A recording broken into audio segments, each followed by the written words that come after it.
الحمد لله رب العالمين والصلاة والسلام على سيد الرسل وخاتم الأنبياء والمرسلين وعلى آله وأصحابه أجمعين وعلى من تبعهم بإحسان إلى يوم الدين. أما بعد، بسم الله الرحمن الرحيم. السلام علیکم ورحمۃ اللہ وبرکاتہ. عزیز طالبات، جامعہ ترمذی جلد اول کے درس کے سلسلے میں مقدمہ میں ہماری بحث چل رہی تھی.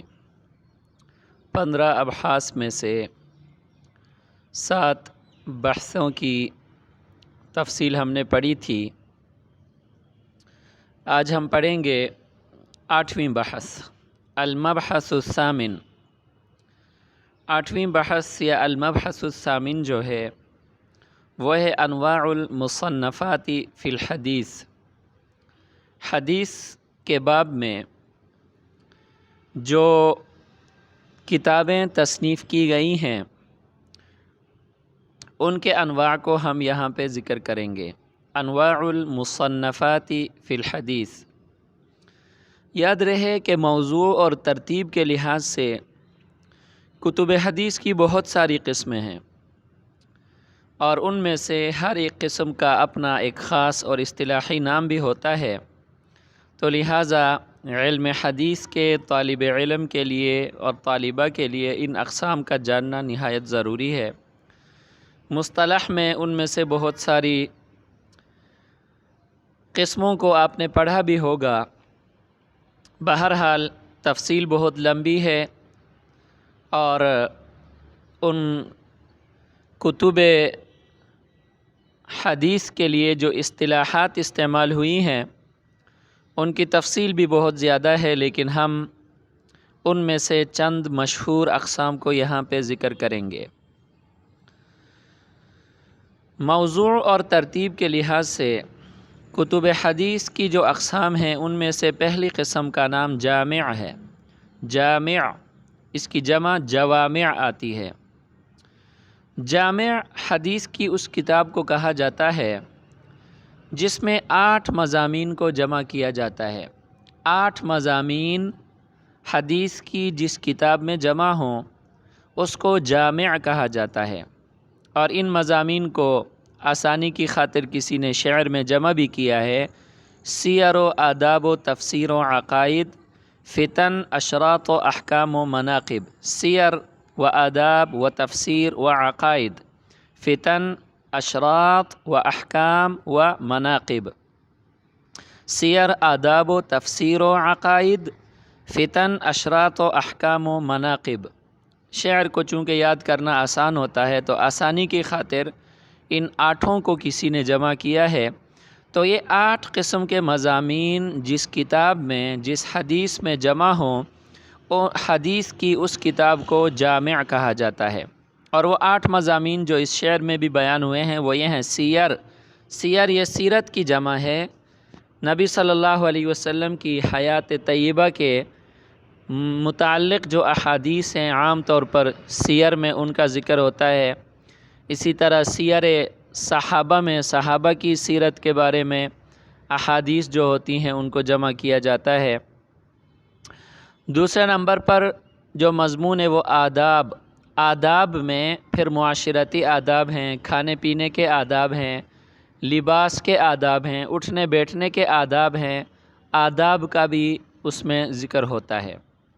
تیسرے نمبر پر تفسیر. تفسیر قرآن کی جو آیات ہیں ان کی تفسیر پر مشتمل روایات کو جمع کیا جاتا ہے.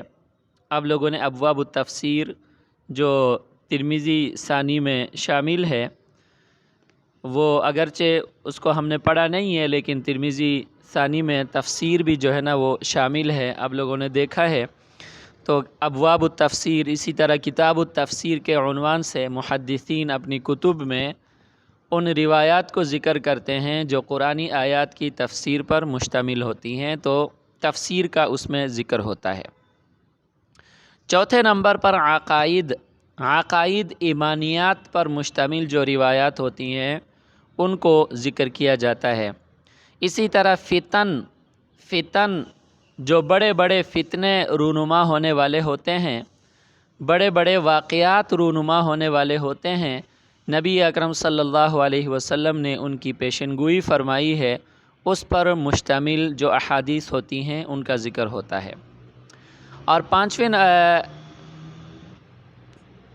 چھٹے نمبر پر یہ 5 ہو گئے۔ نمبر 1 سیر، نمبر 2 آداب، نمبر 3 تفسیر، نمبر 4 عقائد، نمبر 5 فتن، نمبر 6 اشراط۔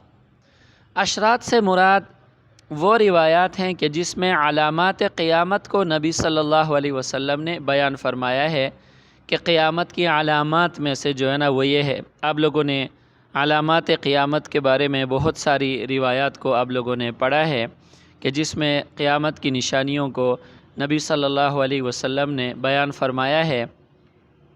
اور اسی طرح 7ویں نمبر پر احکام سے مراد احکام عملیہ ہیں، فقہی مسائل پر مشتمل جو احادیث ہوتی ہیں ان کو ذکر کیا جاتا ہے۔ 8ویں نمبر پر منقبت پر مشتمل روایات ہوتی ہیں، نبی صلی اللہ علیہ وسلم اور آپ کے خاندان کے مناقب کو ذکر کیا جاتا ہے۔ ابواب المناقب ترمذی ثانی میں آپ لوگوں نے پڑھا ہے۔ اسی طرح صحابہ اور صحابیات کے مناقب پر مشتمل روایات ہیں۔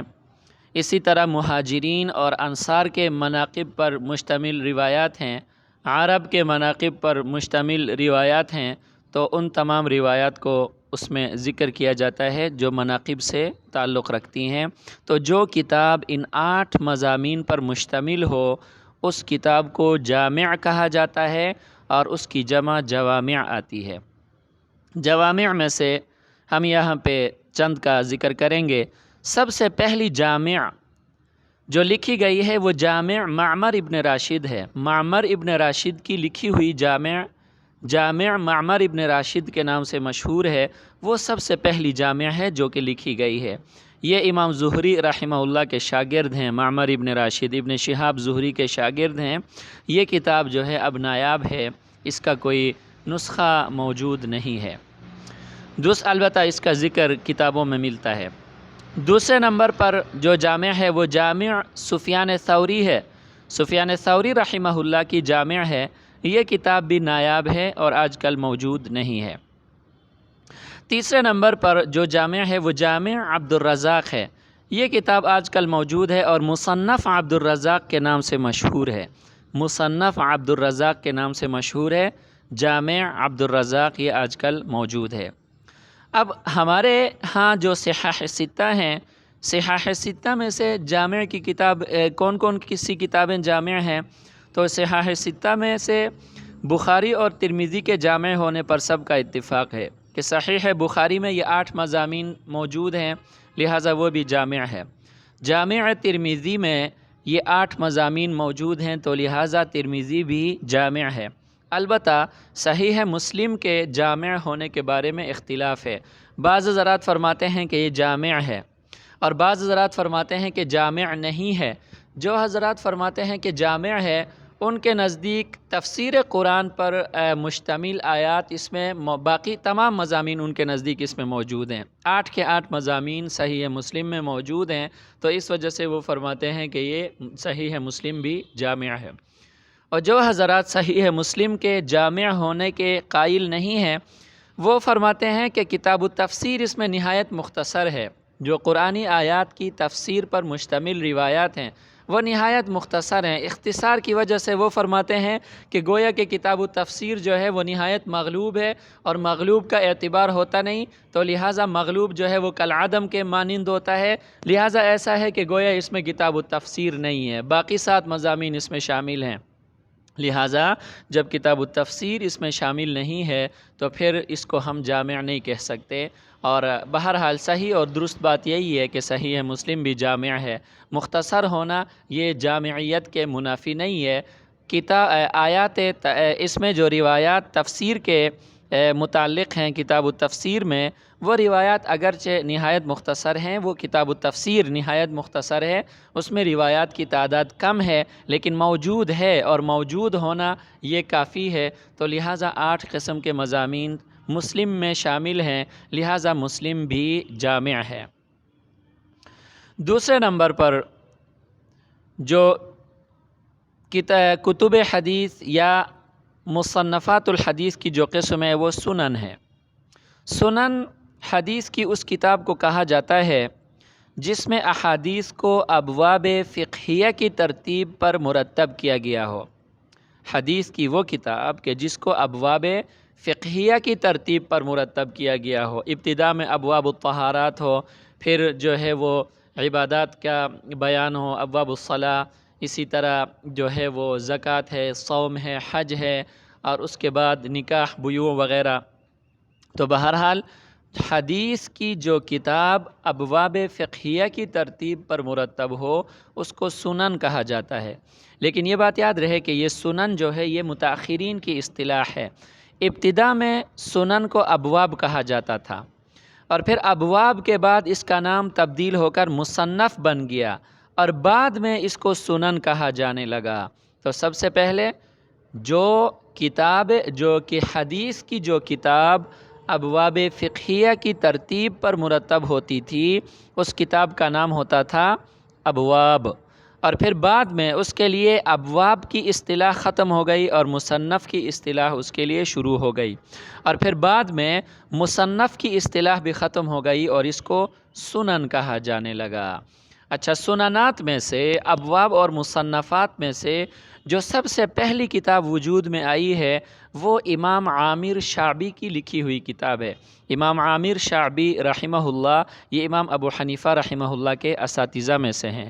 سب سے پہلی سنن کی جو کتاب ہے وہ امام ابو حنیفہ رحمہ اللہ کے استاذ حضرت عامر شعبی رحمہ اللہ کی ہے، ابواب شعبی کے نام سے مشہور ہے۔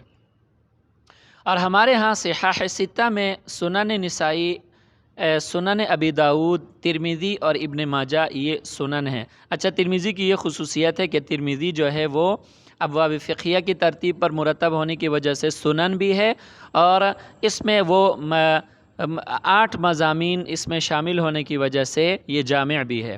تو بہرحال میں یہ عرض کر رہا تھا کہ صحاح ستہ میں سے نسائی، ابو داؤد، ترمذی، ابن ماجہ یہ سنن ہیں، اور ان 4 کتابوں کو سنن اربعہ بھی کہا جاتا ہے۔ جب سنن اربعہ کہا جاتا ہے تو اس سے مراد صحاح ستہ کی یہ 4 کتابیں ہوتی ہیں، نسائی، ابو داؤد، ترمذی اور ابن ماجہ۔ آگے جو قسم ہے وہ المسند ہے۔ پہلے نمبر پر جامع، الجامع، دوسرے نمبر پر السنن، تیسرے نمبر پر المسند۔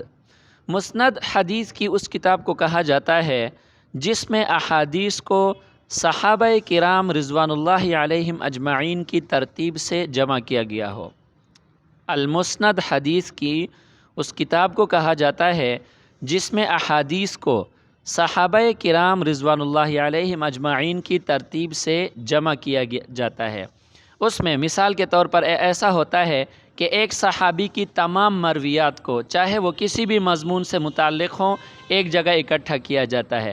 اس کے بعد پھر دوسرے نمبر پر دوسرے صحابی کی تمام مرویات کو، چاہے وہ کسی بھی مضمون کے متعلق ہوں، اکٹھا کیا جاتا ہے۔ کسی بھی باب سے، کسی بھی مضمون سے متعلق ہو، ایک صحابی کی تمام روایات کو ایک جگہ پہ جمع کیا گیا۔ پھر دوسرے نمبر پر دوسرے صحابی کی تمام روایات کو ایک جگہ پہ جمع کیا گیا جو محدث تک پہنچی ان روایات کو۔ اسی طرح تیسرے صحابی کی روایات کو جو اس محدث تک پہنچی ہیں ایک جگہ پہ جمع کیا جاتا ہے۔ اس کو المسند کہا جاتا ہے۔ اچھا، اور پھر اس میں یہ ہے کہ یہ جو صحابہ کی ترتیب ہے اس کے چند طریقے تھے۔ صحابہ کی ترتیب کے چند طریقے تھے۔ پہلا طریقہ یہ ہوتا تھا کہ حروف تہجی کا اعتبار ہوتا تھا کہ جس کا نام الف سے آتا ہے یا اس کی کنیت الف سے آتی ہے اور وہ کنیت سے مشہور ہے تو ان روایات کو پہلے ذکر کیا جاتا تھا۔ مثال کے طور پر الف والی روایات کو جس صحابی کا نام الف سے آتا ہو یا کنیت الف سے آتی ہو اور وہ اس کنیت سے مشہور ہو، مثال کے طور پر ابو بکر صدیق رضی اللہ تعالی عنہ، ابو ہریرہ رضی اللہ تعالی عنہ، ابو ذر غفاری رضی اللہ تعالی عنہ، یہ اپنی چونکہ کنیت سے جو ہے مشہور ہیں اور شروع میں جو ہے وہ حمزہ اور الف آتا ہے، تو الف سے جن حضرات کا نام یا ان کی کنیت آتی تھی ان کو پہلے نمبر پر، اس کے بعد با سے جن صحابہ کا نام آتا تھا دوسرے نمبر پر، تا سے جن صحابہ کا نام آتا تھا ان کو تیسرے نمبر پر۔ اس اعتبار سے حدیث کی کتاب کو مرتب کیا جاتا تھا۔ تو صحابہ کی جو ترتیب ہے وہ حروف تہجی کے اعتبار سے ہوتی تھی۔ دوسرے بعض اوقات اس طرح ہوتا تھا کہ حروف تہجی کا اعتبار نہیں ہوتا تھا، صحابہ کی ترتیب میں سابقیت فی الاسلام کا اعتبار ہوتا تھا کہ اسلام میں جو پہلے نمبر پر ہیں اس کی روایات پہلے نمبر پر، اس کے بعد والے صحابی کی روایات پھر دوسرے نمبر پر اور تیسرے نمبر پر، اسی طرح ان کو ذکر کیا جاتا تھا۔ اور تیسرا طریقہ یہ ہوتا تھا کہ بسا اوقات فضیلت کا اعتبار کیا جاتا تھا کہ صحابہ میں سے جو سب سے افضل ہیں ان کی روایات کو پہلے نمبر پر لایا جاتا تھا، جو دوسرے نمبر پر ہیں ان کی روایات کو دوسرے نمبر پر لایا جاتا تھا، پھر جو تیسرے نمبر پر ہیں ان کی روایات کو تیسرے نمبر پر لایا جاتا تھا۔ لیکن یہاں ایک عجیب اتفاق ہے کہ تینوں اعتبار سے ابوبکر صدیق رضی اللہ تعالیٰ عنہ کا پہلا نمبر ہے۔ حروف تہجی کے اعتبار سے بھی چونکہ ابوبکر رضی اللہ تعالیٰ عنہ اپنی کنیت سے مشہور ہیں اور اس کے شروع میں الف آتا ہے، ابو بکر، حمزہ، ابو بکر، تو حروف تہجی کے اعتبار سے بھی پہلے نمبر پر۔ سابقیت فی الاسلام کے اعتبار سے بھی ابوبکر رضی اللہ تعالی عنہ اسلام قبول کرنے والی پہلی شخصیت ہیں، تو لہٰذا ان کی روایات کو پہلے ذکر کیا جاتا تھا۔ اور فضیلت کے اعتبار سے بھی افضل البشر بعد الانبیاء ہیں، تمام صحابہ میں سے سب سے افضل ہیں صحابہ کے اعتبار سے، تو لہٰذا تینوں اعتبار سے ابوبکر رضی اللہ تعالیٰ عنہ پہلے نمبر پر آتے تھے۔ یہ ویسے ایک ضمنی بات ہے جو میں نے کر دی۔ اچھا، تو بہرحال پہلا جو طریقہ ہوتا تھا ترتیب صحابہ کا، وہ طریقہ کون سا ہوتا تھا؟ حروف تہجی کے اعتبار سے۔ دوسرا طریقہ سابقیت فی الاسلام کے اعتبار سے۔ تیسرا طریقہ فضیلت اور افضلیت کے اعتبار سے۔ اچھا، اور اس میں چوتھا طریقہ یہ تھا کہ طبقات مہاجرین اور انصار کی ترتیب پر، کہ مہاجرین کی روایات کو الگ ذکر کیا جاتا تھا اور پھر انصار کی روایات کو الگ ذکر کیا جاتا تھا۔ مہاجر صحابہ کی روایات کو ایک جگہ پہ اکٹھا کیا جاتا تھا، انصار صحابہ کی جو روایات ہیں ان کو ایک جگہ پہ اکٹھا کیا جاتا تھا۔ تو المسند کی میں صحابہ کی جو ترتیب ہوتی تھی اس ترتیب کو ان طریقوں سے وہ مرتب کیا جاتا تھا۔ مسند کی جو سب سے پہلی لکھی ہوئی کتاب ہے وہ مسند نعیم ابن حماد ہے۔ نعیم ابن حماد نے سب سے پہلے مسند لکھی ہے جو کہ مسند نعیم ابن حماد کے نام سے مشہور ہے، اور اس کے بعد بے شمار تصانیف جو ہیں وہ مسند کی وجود میں آئی ہیں۔ مسند کے بعد جو قسم ہے حدیث کی کتب کی وہ ہے المعجم۔ معجم اس کتاب کو کہا جاتا ہے جس میں کسی محدث نے اپنے شیوخ اور اساتذہ کی ترتیب سے احادیث اکٹھی کی ہوں، اپنے شیوخ اور اساتذہ کی ترتیب سے۔ یہ المسند میں اور اس میں تھوڑا سا فرق ہے، کوئی زیادہ فرق نہیں ہے، البتہ صرف اتنی بات ہے کہ المسند میں صرف صحابہ کی ترتیب ہوتی ہے، المعجم میں آ کر وہ ترتیب عام ہو جاتی ہے، چاہے وہ صحابہ کی ترتیب سے ہو یا صحابہ سے نیچے جو راوی ہیں تابعین میں سے، تبع تابعین میں سے، تو بہرحال اس میں ترتیب جو ہے وہ محدث اپنے شیوخ کی ترتیب سے اس میں احادیث کو جمع کیا جاتا ہے، چاہے یہ ترتیب صحابہ کرام کے اعتبار سے ہو یا مصنف کے شیوخ کے اعتبار سے ہو۔ تو بہرحال یہ جو ہے المعجم ہے۔ معجم میں جو سب سے زیادہ شہرت حاصل ہوئی ہے وہ امام طبرانی رحمہ اللہ کی معجمات کو حاصل ہے۔ امام طبرانی رحمہ اللہ نے جو معاجم لکھی ہیں، 3 معجمات انہوں نے لکھی ہیں۔ المعجم الکبیر للطبرانی، اس میں صحابہ کرام کی ترتیب سے احادیث کو جمع کیا ہے امام طبرانی نے۔ المعجم الاوسط المعجم الاوسط للطبرانی، اس میں اپنے شیوخ کی ترتیب سے انہوں نے احادیث کو جمع کیا ہے کہ پہلے ایک شیخ کی روایات، پھر دوسرے شیخ کی روایات، پھر تیسرے شیخ کی روایات، اسی طرح انہوں نے جمع کیا ہے۔ اور تیسرے نمبر پر ہے المعجم الصغیر للطبرانی، اس میں امام طبرانی رحمہ اللہ نے اپنے تمام شیوخ میں سے ہر شیخ کی صرف ایک ایک حدیث کو ذکر کیا ہے، تو ان کو معاجم ثلاثہ کہا جاتا ہے، اور یہ امام طبرانی رحمہ اللہ کی معجمات ہیں، المعجم الکبیر، المعجم الاوسط اور المعجم الصغیر۔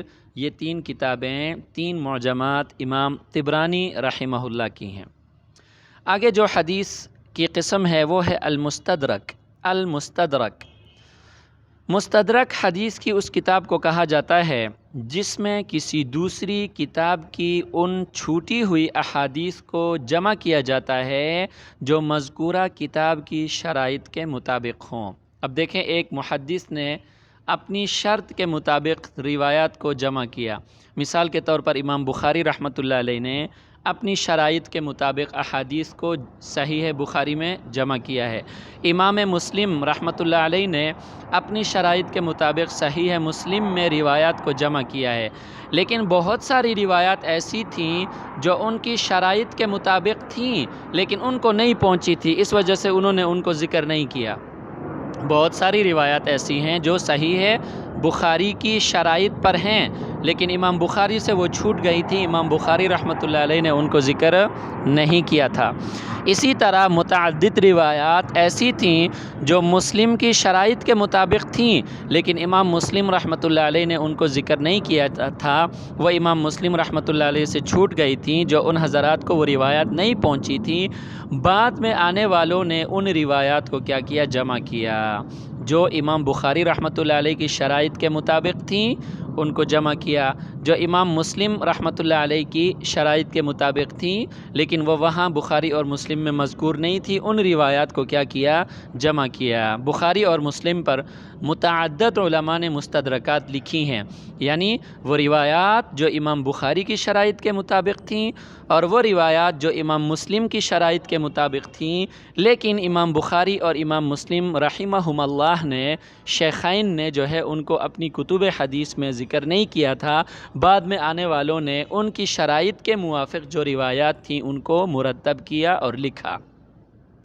ان میں سے مستدرکات میں سے سب سے زیادہ مشہور اور رائج جو ہے وہ امام ابو عبداللہ حاکم نشاپوری کی المستدرک علی الصحیحین ہے۔ امام ابو عبداللہ حاکم نشاپوری ان کا نام ہے۔ اچھا، اور ان کی یہ جو مستدرک ہے یہ مستدرک حاکم کے نام سے مشہور ہے۔ اس کا نام ویسے تو المستدرک علی الصحیحین ہے، یعنی صحیح بخاری اور صحیح مسلم کی چھوٹی ہوئی ان کی شرائط کے مطابق روایات کو امام حاکم نے کیا کیا ہے؟ ذکر کیا ہے۔ مستدرک حاکم کے نام سے مشہور ہے۔ اچھا، مستدرک حاکم میں امام حاکم نے وہ احادیث نقل کی ہیں جو صحیحین میں موجود نہیں ہے، بخاری اور مسلم میں موجود نہیں ہے، لیکن امام حاکم کے خیال کے مطابق یہ بخاری اور مسلم کی شرائط پر پوری اترتی ہیں۔ امام حاکم کے خیال کے مطابق بخاری اور مسلم کی شرائط پر پوری اترتی ہیں۔ امام حاکم کے خیال کا میں نے اس لیے ذکر کیا کہ بہت ساری روایات مستدرک حاکم میں ایسی ہیں کہ وہ بخاری اور مسلم کی شرائط کے مطابق نہیں ہیں، اس لیے امام حاکم رحمۃ اللہ علیہ نے ان کو بھی جو ہے وہ کہا ہے کہ یہ صحیح علی شرط البخاری ہے، صحیح علی شرط المسلم ہے، حالانکہ وہ روایت صحیح نہیں ہوتی۔ بہت ساری میں آگے بتاؤں گا بھی کہ اس کی وجہ کیا ہے۔ بہرحال میں یہ عرض کر رہا تھا کہ امام حاکم نے ان کے خیال کے مطابق جو احادیث علی شرط البخاری اور علی شرط مسلم ہیں ان کو کیا کیا ہے؟ ذکر کیا ہے۔ لیکن یہ بات یاد رہے کہ امام حاکم رحمۃ اللہ علیہ تصحیح احادیث کے معاملہ میں نہایت متساہل ہیں، چنانچہ انہوں نے بہت ساری حسن روایات کو، ضعیف روایات کو، اسی طرح منکر اور موضوع روایات کو بھی صحیح علی شرط الشیخین کہا ہے۔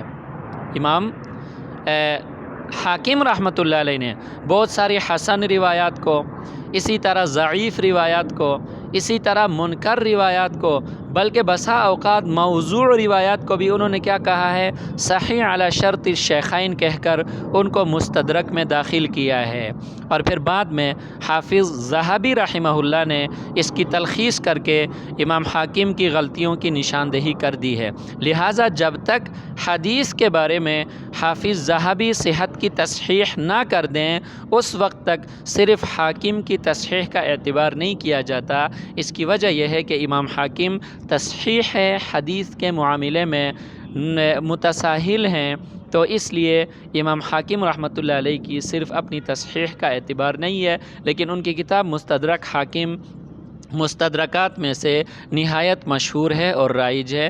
اب امام حاکم رحمۃ اللہ علیہ اتنے بڑے محدث ہیں تو وہ تصحیح حدیث کے معاملے میں متساہل کیوں ہیں؟ اس کی وجہ کیا ہے؟ امام حاکم کے تساہل کے اسباب کو علماء حدیث نے مختلف مضامین میں اور کتب میں بیان فرمایا ہے، تو ہمارے پاس چونکہ وقت مختصر ہے لہٰذا یہ ساری تفصیل ہم یہاں پہ بیان نہیں کر سکتے۔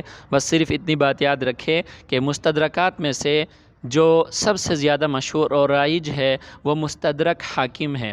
دوسری بات یہ یاد رہے کہ حاکم کی مستدرک میں جو احادیث ہیں تصحیح کے حوالے سے جب تک علامہ ذہبی رحمہ اللہ احادیث کی تصحیح نہ کریں، یعنی حاکم اور ذہبی دونوں جس حدیث کی تصحیح کریں وہ حدیث صحیح ہوگی، اور اگر امام حاکم نے کسی حدیث کی تصحیح کی ہے لیکن امام ذہبی رحمہ اللہ نے اس کی تصحیح نہیں کی تو اس حدیث کو صحیح نہیں سمجھا جائے گا۔ آگے جو کتب حدیث کی اقسام میں سے قسم ہے وہ ہے المستخرج۔ مستخرج حدیث کی وہ کتاب ہے جس میں کسی دوسری کتاب کی احادیث کو اپنی ایسی سند سے روایت کیا گیا ہو جس میں مصنف کا واسطہ نہ آتا ہو۔ دیکھیں مستخرج اس میں یہ ہوتا ہے کہ ایک جو ہے وہ محدث کوئی کتاب لکھتا ہے، اس کتاب میں وہ جن احادیث کو ذکر کرتا ہے کوئی دوسرا محدث بھی ان ہی روایات کو ذکر کرتا ہے، ان کی چھوٹی ہوئی روایات کو نہیں، ان ہی روایات کو ذکر کرتا ہے، لیکن ان روایات میں اس محدث کا واسطہ نہیں آتا، جو لکھ رہا ہے اپنے شیوخ کے واسطے سے اپنی سند سے ان کتابوں کو کیا کرتا ہے، ان احادیث کو کیا کرتا ہے، لکھتا ہے۔ جیسا کہ مستخرج ابی عوانہ ہے، اور مستخرج ابی عوانہ جو ہے اس کا نام ہے مستخرج ابی عوانہ علی صحیح مسلم۔ امام مسلم رحمۃ اللہ علیہ نے مسلم میں جو روایات ذکر کی ہیں ان روایات کو امام ابو عوانہ نے بھی ذکر کیا ہے، لیکن امام مسلم کے واسطے سے ذکر نہیں کیا ہے، اپنی سند سے امام مسلم کی صحیح مسلم کی روایات کو ذکر کیا ہے۔ تو لہٰذا کسی محدث کی لکھی ہوئی روایات کو، ان کی کتاب کی روایات کو ان کی سند سے نہیں اپنی سند سے ذکر کر کے ان کو جس کتاب میں لکھا جائے اس کو المستخرج کہا جاتا ہے۔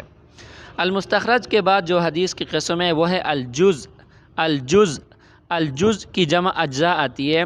جز حدیث کی اس کتاب کو کہا جاتا ہے جس میں ایک جزوی مسئلے کے متعلق تمام احادیث کو ذکر کیا جاتا ہے جو محدث تک پہنچتی ہیں، یعنی ایک جزوی مسئلہ ہوتا ہے، ایک خاص مسئلہ ہوتا ہے، اس مسئلے کے متعلق جو احادیث محدث تک پہنچتی ہیں، محدث ان احادیث کو کیا کرتا ہے، ایک کتاب کی شکل میں ان کو لکھتا ہے، تو اس کو کہا جاتا ہے الجزء۔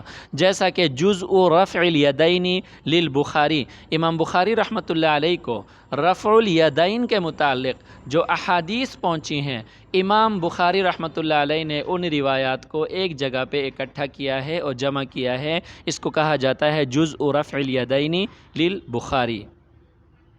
آگے جو قسم ہے وہ ہے کتب الجمع۔ کتب الجمع ان احادیث کو کہا جاتا ہے، حدیث کی ان کتب کو کہا جاتا ہے جن میں ایک سے زائد کتب حدیث کی روایات کو جمع کیا جاتا ہے، اور اس انداز میں جمع کیا جاتا ہے کہ مکررات کو حذف کر دیا جاتا ہے۔ دیکھیں نا، ایک سے زائد کتب کو اس میں جمع کیا جاتا ہے، ایک سے زائد کتب کو، مثال کے طور پر جو ہے وہ بخاری اور مسلم کی تمام روایات کو اگر کوئی محدث ایک جگہ پہ جمع کرے اور جمع کرتے ہوئے مکررات کو حذف کر دیں، آگے آپ پڑھیں گی بخاری میں بھی کہ بہت ساری روایات ایسی ہیں کہ ان کو امام بخاری رحمۃ اللہ علیہ نے مختلف مناسبات کی وجہ سے مختلف ابواب میں بار بار ان کو مکرر ذکر کیا ہے، تو لہٰذا مکررات کو نکال کر ایک سے زیادہ کتب کی احادیث کو ایک جگہ میں جو جمع کیا جاتا ہے اس کو کہا جاتا ہے کتب الجمع۔ کتب الجمع کی میں جو سب سے پہلی تصنیف ہے وہ امام حمیدی رحمہ اللہ کی تصنیف ہے الجمع بین الصحیحین۔ الجمع بین الصحیحین، صحیحین کی احادیث کو انہوں نے ایک کتاب میں جمع کیا ہے مکررات کو حذف کرتے ہوئے۔ تو بہرحال یہ ہے کتب الجمع۔ آگے جو قسم ہے وہ ہے العلل۔ العلل، العلل حدیث کی ان کتابوں کو کہا جاتا ہے کہ جس میں ان احادیث کو ذکر کیا جاتا ہے کہ جن احادیث کی سند پر کلام ہوتا ہے، جن احادیث کی سند پر کلام ہوتا ہے، احادیث کی سند پر محدثین نے کلام کیا ہوتا ہے، ان تمام روایات کو اگر ایک جگہ ایک کتاب میں جمع کیا جائے اس کو العلل کہا جاتا ہے۔ مثال کے طور پر امام ترمذی رحمۃ اللہ علیہ کی کتاب العلل ہے، کتاب العلل الصغیر اور کتاب العلل الکبیر۔ تو بہرحال العلل حدیث کی ان کتابوں کو کہا جاتا ہے جس میں ایسی روایات کو ذکر کیا جاتا ہے کہ ان روایات کی سند پر محدثین نے کلام کیا ہوتا ہے۔ آگے جو قسم ہے وہ المسلسلات۔ المسلسلات یہ حدیث کی ان کتابوں کو کہا جاتا ہے کہ جس میں ایسی احادیث کو ذکر کیا جاتا ہے کہ یا تو ان کی روایات میں تمام راوی کسی خاص صفت یا خاص لفظ یا خاص فعل پر متفق ہو گئے ہوں۔ سمجھ میں آ رہی کہ نہیں آ رہی؟ مسلسلات ان کتابوں کو کہا جاتا ہے جس میں ان احادیث کو ذکر کیا جاتا ہے کہ یا تو اس روایات کے تمام راوی کسی خاص صفت کے ساتھ متصف ہوتے ہیں یا کسی خاص لفظ پر جو ہے نا ان کا کیا ہوتا ہے، ایک تمام راوی کسی خاص لفظ کو اس میں ذکر کرتے ہیں یا تمام راوی اس میں کسی خاص فعل پر جو ہے نا وہ کیا کرتے ہیں، اتفاق کرتے ہیں، تو اس کو کہا جاتا ہے المسلسلات۔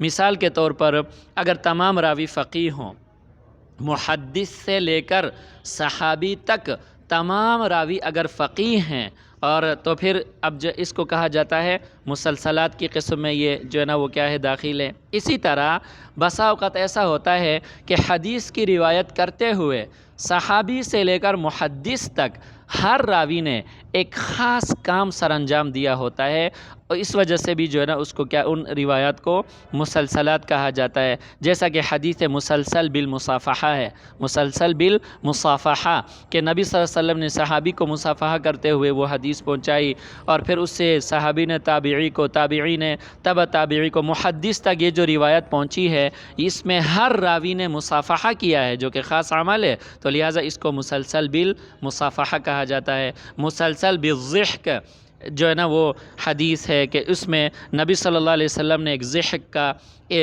اظہار فرمایا اور صحابی نے پھر اس کو آگے نقل کیا، تابعی نے پھر اس کو آگے اپنے شاگردوں تک اس کو نقل کیا، اور یہ محدث تک جو ہے نا یہ روایت اسی طرح پہنچ گئی۔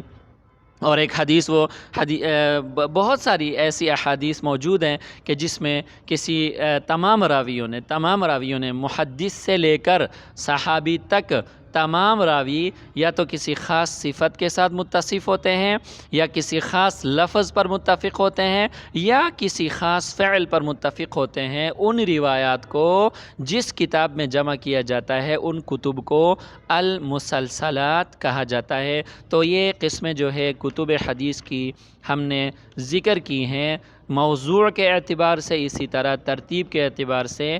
نمبر 1 جامع، نمبر 2 سنن، نمبر 3 مسند، نمبر 4 معجم، نمبر 5 مستدرک، نمبر 6 مستخرج، نمبر 7 الجزء، نمبر 8 کتب الجمع، نمبر 9 العلل، اور نمبر 10 المسلسلات۔ تلک عشرۃ کاملہ۔